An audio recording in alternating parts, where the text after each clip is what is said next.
Bouquet బాగుంది కదా. మీరు కూడా బొకేనే అనుకున్నారా నాలాగా? కాదు కాదు, చూడండి మా అమ్మాయి చూపిస్తుంది. గుల్జావ్ సిమ్ సిమ్. ఇది ఏమంటారు నాన్న? Coaster. Coaster, yeah, tea coasters అవి, అంతేనా? ఇలా ఉన్నదాన్ని అలా బొకేలా ఫోల్డ్ చేసింది. చాలా బాగుంది కదా. సో తను ఈ ఉలెన్ ఎంచుకుందని చెప్పాను కదా ఈ క్రాఫ్ట్కి, ఐ మీన్ సమ్మర్ క్రాఫ్ట్కి. సో దానిలో చేసిన నెక్స్ట్ ఐటమ్ అంతకుముందు కూడా మీతో షేర్ చేశాను కదా. ఎందుకు షేర్ చేస్తున్నానంటే పిల్లలకి జస్ట్ కొంచెం ఐడియా ఉంటుంది, టైంని ఎలా చక్కగా యూటిలైజ్ చేసుకోవచ్చు వాళ్ళకి నచ్చిన క్రాఫ్ట్ చేస్తూ అని చెప్పి. మీకు కూడా హెల్ప్ అవుతుంది, మీరు కూడా అడుగుతూ ఉంటారు కదా, అందుకని చెప్పి షేర్ చేస్తున్నా. ఇదైతే ఫ్లవరు అండ్ ఇది ఒక బో చేసింది. అండ్ అలాగే ఇది పొట్లీ బ్యాగ్. మా అమ్మాయి పొట్లీ బ్యాగ్ అంటే ఊరుకోదు, దీని ఏదో ఉంటుంది. ఏంటన్నా? Draw string bag. వాళ్ళ డాడీ అయితే ఫిదా అయిపోయారనమాట. మా అమ్మాయి ఎంత బాగా చేసిందో అని చెప్పి తెగ మురుసుకుంటున్నారు. నేను కూడా నా చిన్నప్పుడు బాగా చేశానంటే, నువ్వు చేసింది వేరు, మా అమ్మాయి చేసింది వేరు, మా అమ్మాయి ఇంకా బాగా చేసింది అంట. అప్పుడు నేనేమని ఉంటాను మీరు గెస్ చేయండి. ఏమని ఉంటాం? మా నాన్న అంతకన్నా నన్ను మెచ్చుకున్నాడులే అని సాటిస్ఫై అయిపోయాను. ఆ తర్వాత మా వారు నీ టాలెంటే వచ్చిందిలేవే మన అమ్మాయికి అని అనేసరికి మురిసిపోయాను అన్నమాట. సో ఇవి మీ పిల్లలు ఎలా సమ్మర్ హాలిడేస్ని ఎంగేజ్ చేస్తున్నారు ఎంజాయ్ చేయడంతో పాటు? పిల్లలకైతే సెలవులు ఇచ్చేశారు, వాళ్ళకి రకరకాలు చేసి పెడుతూ ఉంటాం కదా స్నాక్స్. నేను చేసి పెట్టడంతో పాటు వాళ్ళు కూడా కొన్ని రకాలు చేసుకుంటూ ఉన్నారులేండి. అలా మా పిల్లలు చేసిన ప్రయోగాలు, సక్సెస్లు, ఫెయిల్యూర్స్ అన్నీ ఇందులో చూపిస్తాను. ఇక్కడ నేనేం చేస్తున్నానంటే పకోడీ వేస్తున్నాను. ఇంకా పకోడీ మీలో ఎంతమంది ఇలా చేస్తారు? ఉల్లిపాయ పచ్చిమిర్చి కట్ చేసుకున్నాక దానిలో కొత్తిమీర, కరివేపాకు, అలాగే అల్లం కొంచెం దంచుకుని వేసి ఉప్పు, ఆయిల్ వేసుకుని ఉల్లిపాయలను బాగా పిసకాలన్నమాట. అంటే దానిలో నుంచి నీరు వచ్చేంత వరకు బాగా గట్టిగా పిసికితే చక్కగా నీరు వస్తుంది. ఆ నీరు వచ్చాక ఆ నీరుకు సరిపడగా పిండి కలుపుకొని వేసుకున్నాం అనుకోండి, ఉల్లిపాయ పకోడీ చాలా టేస్టీగా ఉంటుంది. అంటే ఇలా చేసామనుకోండి క్రిస్పీగా వస్తుంది అనమాట పకోడీ. అంటే ఎక్కువ పిండి ఉండదు, ఉల్లిపాయలు ఉంటాయి కాబట్టి టేస్ట్ కూడా చాలా బాగుంటుంది. మామూలుగా అయితే చాలామంది ఇలా ఉల్లిపాయ ముక్కలు ఇవన్నీ వేసేసాక డైరెక్ట్ పిండి వేసేసి కలిపేస్తారు, అదేమో మెత్తని పకోడీలాగా ఉంటుంది. బట్ ఇలా నేను చెప్పిన ప్రకారం చేస్తే కనుక మంచి క్రిస్పీ పకోడీ వస్తుంది. చూసారా, ఉల్లిపాయలు బాగా ఇది చేసుకున్నాక దానిలో నుంచి వాటర్ వస్తుంది కదా, ఆ వాటర్కి సరిపడా పిండి వేసేసుకున్నాను. కొంచెం వాటర్ కూడా జస్ట్ చిలకరించినట్టు వేస్తానులేండి, అంతే, ఎక్కువేం కాదు. కొంచెం బియ్యం పిండి కూడా వేసుకోవాలి, అప్పుడే ఆ క్రంచీనెస్ అన్నది వస్తుంది పకోడీకి. అలా తక్కువ పిండి వేసుకుని ఎక్కువ ఉల్లిపాయలు వేసుకుంటే చక్కగా మంచిగా వస్తుంది క్రంచీగా పకోడీ. పిండి ఎక్కువగా వేసుకుని నీళ్ళతో కలిపేసుకుని చేసుకుంటే మెత్తన పకోడీ వస్తుంది అనమాట. నూనె కరెక్ట్గా కాగాక వేసుకుంటే పకోడీ చక్కగా వేగిద్ది, లేదంటే ఆయిల్ పీల్చేస్తుంది. ఎంత బాగుంటుందో ఇలా వేడి వేడి పకోడీ అలా తింటూ ఉంటుంటే. ఈ ఎండాకాలం పకోడీ ఏం బాగుంటుందండి అనుకోకండి, ఈ ఎండాకాలం అయినా కానీ ఎప్పుడు వర్షాలు వస్తున్నాయో ఎప్పుడు ఎండలు వస్తున్నాయో అసలు అంచనా వేయలేకపోతున్నాం కదా, అప్పటికప్పుడే మబ్బలా పట్టేస్తూ ఉంది. సో ఇంకా అలా వేడివేడిగా ఉల్లిపాయ పకోడీ వేసేసాను, అందరం ఎంజాయ్ చేసేస్తాం. అయితే మా పిల్లలేమో పొటాటోతో నూడిల్స్ చేస్తున్నారు, దాని గురించి కూడా చెప్తానులేండి. సో వాళ్ళకి నచ్చిన డిష్ ఏదో చేసుకుంటూ ఉన్నారు. ఇంకా నేను మా వారికి నచ్చిన ఉల్లిపాయ పకోడీ అయితే వేసేస్తూ ఉన్నాను. మంచి క్రిస్పీగా వచ్చింది కదా. ఇంకా పకోడీ సంగతి కాసేపు అలా పక్కన పెడితే మన ఫ్యామిలీ మెంబరు మీ దేవుడి విగ్రహాలు అవి ఒకసారి చూపించండి అని చెప్పి అడిగారు.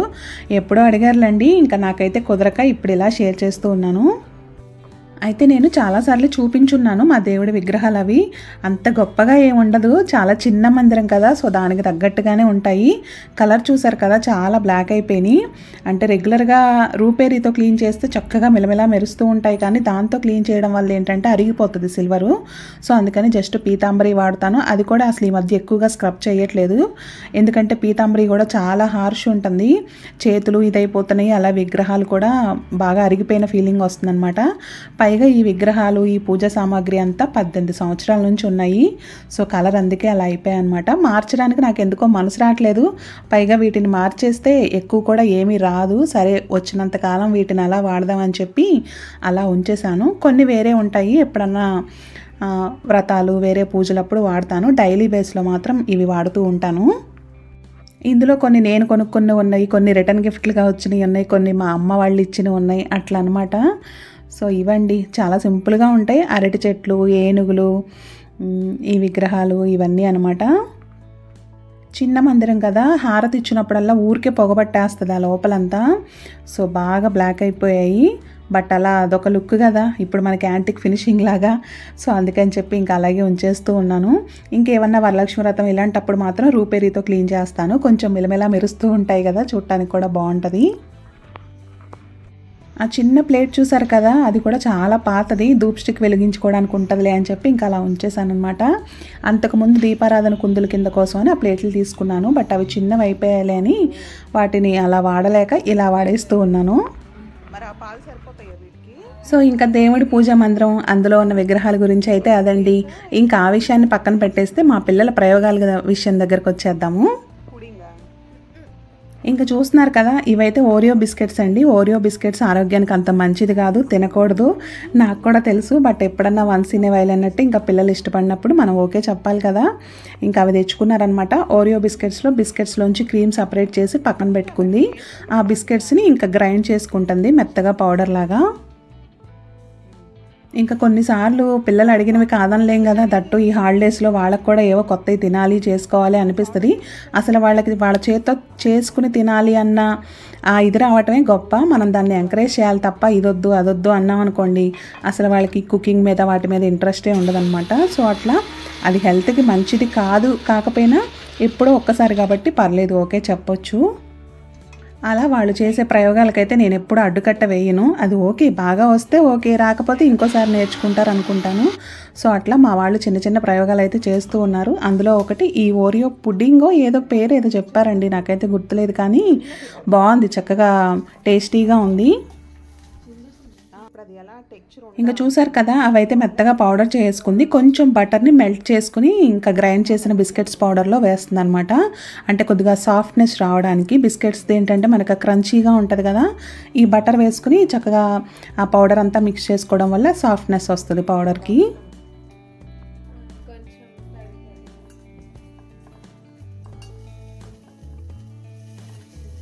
ఆ బటర్ సరిపోలేదని ఇంకొంచెం బటర్ వేసిందనమాట. సో దాన్ని కూడా మెల్ట్ చేసుకుని దానిలో వేసేసుకుంటుంది. ఇవైతే క్వాంటిటీలు అంటూ ఏం లేదు, మనం సుమారుగా చేసేసుకోవడమే. ఇంకా వాళ్ళు కొన్ని 10 రూపీ ప్యాకెట్స్ ఉంటాయి కదా, అవి తెచ్చుకున్నారు, 5 ఏమో. వాటిలో నుంచి చక్కగా పౌడరు బిస్కెట్స్ వేరు చేసి క్రీమ్ వేరు చేసుకున్నారు. వాటిని పౌడర్ చేసి దానిలో బటర్ వేసుకుని పౌడర్ అంతా మిక్స్ చేసుకుంటున్నారు. క్రీమ్ సపరేట్ ఉంది, దానికి ఇంకా వేరే ప్రాసెస్ ఉంది. ఫస్ట్ ఇది రెడీ చేసుకుంటున్నారు అనమాట.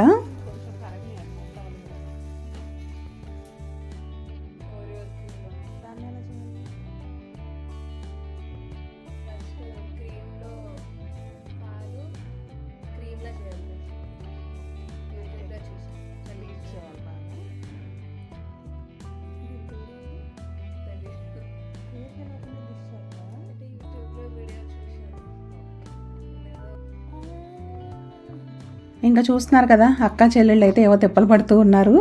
సరే మధ్యలో చూసుకుంటూ ఉన్నానన్నమాట, వాళ్ళకి ఏమన్నా అవసరం ఉందా, ఏమన్నా హెల్ప్ చేయాలా అని చెప్పి. వాళ్ళు మేనేజ్ చేసుకోగలరు, పెద్దవాళ్లే కాబట్టి. బట్ అయినా మనకు ఉంటుంది కదా, మళ్ళీ వాళ్ళు ఏమి ఇబ్బంది పడతారో, మళ్ళీ ఎక్కడ ఏం చేస్తారో అని. సో మధ్యలో అలా కొంచెం మానిటర్ చేస్తూ ఉంటాను, చేస్తూ ఉండాలి కూడా, కంప్లీట్గా వాళ్ళకి వదిలేయకూడదు. ఏదన్నా కుక్ చేస్తున్నప్పుడు, ఎస్పెషల్లీ ఇలా వీటితో డీల్ చేస్తున్నప్పుడు, గ్యాస్తో వీటితో.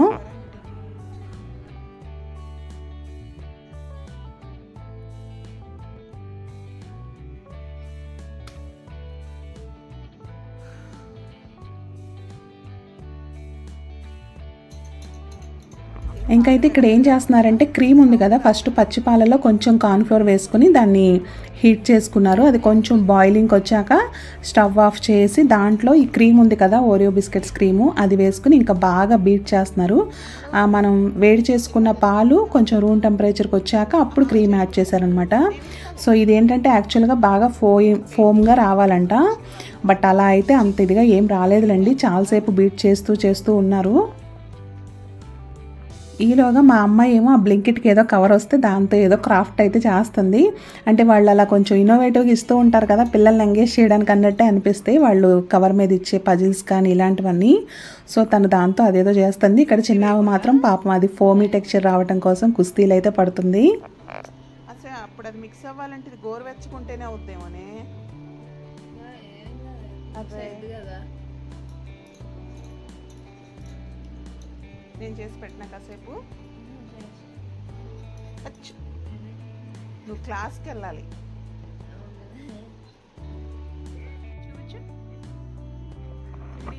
ఇంకా తను అక్కడ ఏం చేస్తుందంటే ఐస్ క్రీమ్ కోన్ అనమాట, అది 3D ఎఫెక్ట్ వచ్చేలాగా. సో దాన్ని అయితే కట్ చేసింది.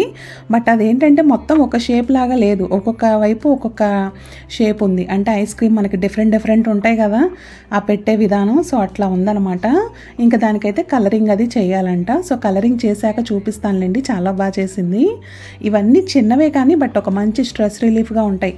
మనకి డైలీ లైఫ్లో మన పనులతో బోర్ ఫీల్ అయినప్పుడు మనకు నచ్చినట్టు కొంచెం టైం స్పెండ్ చేస్తూ చిల్ అవుతూ ఉంటాం కదా. సో అట్లా పిల్లలకు కూడా వాళ్ళ డైలీ లైఫ్లో కొంచెం బోర్గా అనిపించినప్పుడు ఇలాంటి యాక్టివిటీస్ ఏమైనా చేస్తూ ఉన్నారనుకోండి, చాలా బాగా అనిపిస్తుంది. వాళ్ళలో ఇన్నోవేటివ్ స్కిల్స్ కూడా పెరుగుతూ ఉంటాయి. అదే అంటూ ఉంది తను ఇక్కడ, అన్నీ ఒక షేప్ లేవు, ఒక్కొక్కటి ఒక్కోలా ఉంది, 4 సైడ్స్ నుంచి 4 రకాలు అన్నట్టు ఉంది అని.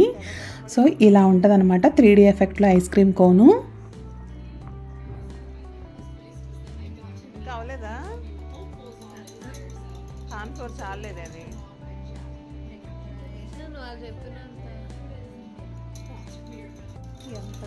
ఇంకా చెల్లి ఓపిక అయిపోయింది, అక్క పట్టుకుందనమాట. అది ఫోమీ టెక్చర్ రావటం కోసం ఎంతసేపు బీట్ చేస్తున్నారంటే, అంటే ఇది విస్కర్తో కదా అసలు అవ్వట్లేదు, అదే ఎలక్ట్రికల్ది ఉంటే ఫాస్ట్గా అయిపోద్ది ధనాదనం. సో ఇంకా అలా కుస్తీ పడుతూ ఉన్నారు. సర్లే వాళ్ళ ఓపిక ఎంతవరకు చేస్తారో చేయని, ఆ తర్వాత నేను హెల్ప్ చేద్దాంలే అని చెప్పి ఊరుకున్నాను.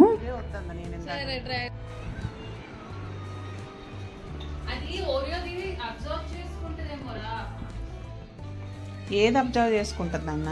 ఓరియోది లోపలికి ఇట్లా అబ్జర్వ్ అయిపోద్దేమో అనిపిస్తుంది. ఓహో ఆహా, అలా ఫోమీగా రావాలంటే మరి కష్టమే. ఏం కాదులే, మిక్సీ వేద్దాం ఉండిపోని. మిక్సీ వేస్తే ఇంకా మెత్తగా అయిపోద్ది. మీరు కార్న్ ఫ్లోర్ తక్కువ వేసారు. మళ్ళీ వేసాను కదరా నేను 3 సార్లు. సరే పాపం ఇంకా వాళ్ళ వల్ల అవ్వట్లేదులే అని నేను కూడా ఒక చెయ్యి వేస్తూ ఉన్నాను. ఇదేంటంటే కంటిన్యూగా బీట్ చేస్తూ ఉండాలి, అప్పుడు వస్తుంది. మనం మధ్యలో ఆపేసామా అది ఫోమ్ అంతా పోతుంది కదా.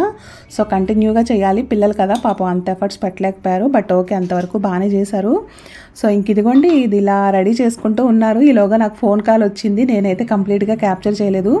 జస్ట్ ఏంటంటే లేయర్స్ లాగా స్ప్రెడ్ చేస్తున్నారనమాట. చిన్న గ్లాసెస్ ఉన్నాయి ఇంట్లో. సో చక్కగా వాటిల్లో ఫస్ట్ ఏమో ఆ బిస్కెట్ది ఉంది కదా పౌడరు, సో అది వేసి ఆ పైన ఏమో క్రీమ్ వేసుకుని ఆ పైన పౌడర్ వేసి ఇలా లేయర్స్గా చేశారు. చూడటానికి మంచి కలర్ఫుల్గా ఉంది. ఇది చిల్డ్గా తింటేనే బాగుంటుందంట. సో ఇంకా అలా ఫ్రీజ్ చేశారు. యాక్చువల్గా ఐస్ క్రీమ్ అన్నారు, కరెక్టే, ఓరియో ఐస్ క్రీము సంథింగ్ ఏదో అన్నారు. సో ప్రస్తుతానికైతే ఫ్రీజర్లో పెట్టేశారు. చూడటానికి చక్కగా బుజ్జిగా భలేగా ఉన్నాయి. మనకి బార్బెక్యూల్లో ఉంటాయి కదా ఇలా చిన్న చిన్నవి మనకి డెజర్ట్స్లో. సో అదే గుర్తొచ్చిందనమాట, బాగున్నాయి. ఓహో ఓరియో పౌడర్ చాలా ఇదైందా? సర్లే మళ్ళీ ఎప్పుడన్నా చేసుకుంటారు. సో నలుగురికి 4 అయితే సెట్ చేశారు పిల్లలు. చక్కగా నలుగురం కూర్చొని ఎంజాయ్ చేస్తూ ఉన్నాము. ఇది ఒక డిఫరెంట్ టేస్ట్ అనిపించింది, బాగుంది.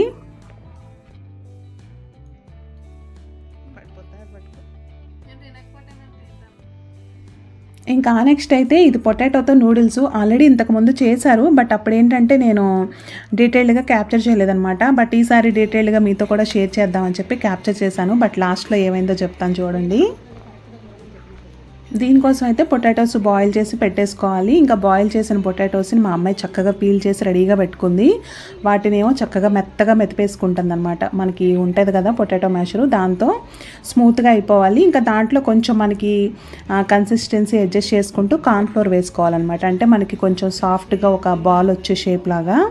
సో దానికి తగ్గట్టుగా ఎక్కువేం అక్కర్లేదు, కొంచెం ఒక 2-3 స్పూన్స్ కార్న్ ఫ్లోర్ వేసుకుంటే చాలు. చూసారు కదా మా అమ్మాయి చక్కగా సుమా షో ఏదో చూసుకుంటా ఎంజాయ్ చేస్తూ చేస్తుంది. ఇంకా సమ్మర్ హాలిడేస్ అంటే పిల్లలకి ఫుల్ స్క్రీనింగ్ కూడా ఉంటుంది కదా, మొబైలో లేదంటే టీవీ సిస్టమ్ ఇట్లా ఏదో ఒకటి వాడుతూ ఉంటారు. ఇంకా తప్పదు, మనం కూడా ఎక్స్క్యూజ్ చేసేయాలి. సో అట్లా ఈ పిల్లల షో చూస్తూ చిల్ అవుతూ ఉంది మా అమ్మాయి. చిల్ అవుతూ వాళ్ళకి నచ్చినవి చేసుకుంటూ ఇంకా ఎంజాయ్ చేస్తూ ఉన్నారు ఈ హాలిడేస్ని అయితే.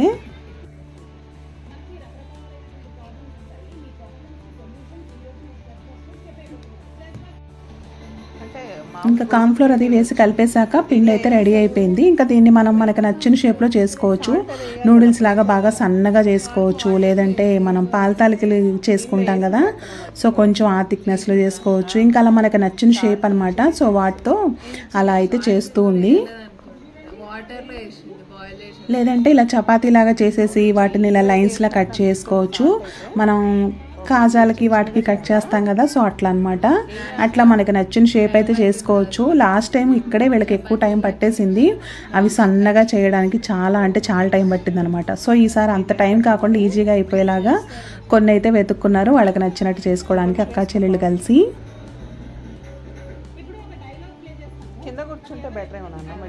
మా వాళ్ళేమో ఇక్కడ ఎందుకమ్మా ఆల్రెడీ ఇది చూపించావు కదా, నువ్వు చూపించొద్దు అంటున్నారు. నేనేమో సరే ప్రాసెస్ అప్పుడు చెప్పలేదమ్మా, జస్ట్ చూపించాను, ఈసారి ప్రాసెస్ కూడా షేర్ చేద్దామని క్యాప్చర్ చేస్తున్నానులే అని చెప్తున్నాను. బట్ వాళ్ళు భయపడినట్టే జరిగింది లాస్ట్కి. కొంచెం అప్సెట్ అయ్యారనమాట. బట్ ఓకే, వాళ్ళు ఎంజాయ్ చేశారులేండి. కొంచెం అటు ఇటు అయింది, చెప్తాను అది కూడా ఎందుకు అయింది అన్నది.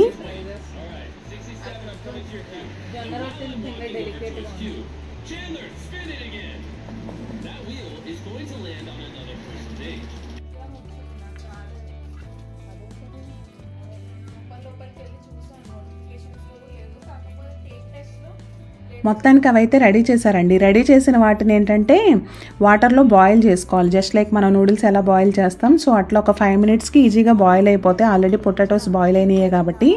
సో వాటిని బాయిల్ చేసుకున్న వాటిని పక్కన పెట్టేసుకుని దానికి స్పైసీనెస్ యాడ్ చేయడం కోసం soya sauce, vinegar, chilli sauce అవన్నీ తీసుకుని దాంట్లో బాగా ఆయిల్ మరగనిచ్చి కొంచెం ఆయిల్, సో అది వేసుకోవాలన్నమాట. అంటే జస్ట్ ఈ పచ్చి వాటిల్లో అంటే chilli sauce, soya sauce, vinegar ఇవన్నీ ఒక బౌల్లో వేసుకుని బాగా మసిలే నూనె దానిలో పోసుకుని ఈ ఉడికిన నూడిల్స్ వేసుకుని మిక్స్ చేసుకోవడం అంతే. బట్ అది ఫైనల్గా కొంచెం ఓవర్ కుక్ అయిపోయి అంత బాగా రాలేదు, అందుకే కంప్లీట్గా అయితే క్యాప్చర్ చేయలేదు. సో ఇది కొంచెం ఫెయిల్ అయింది.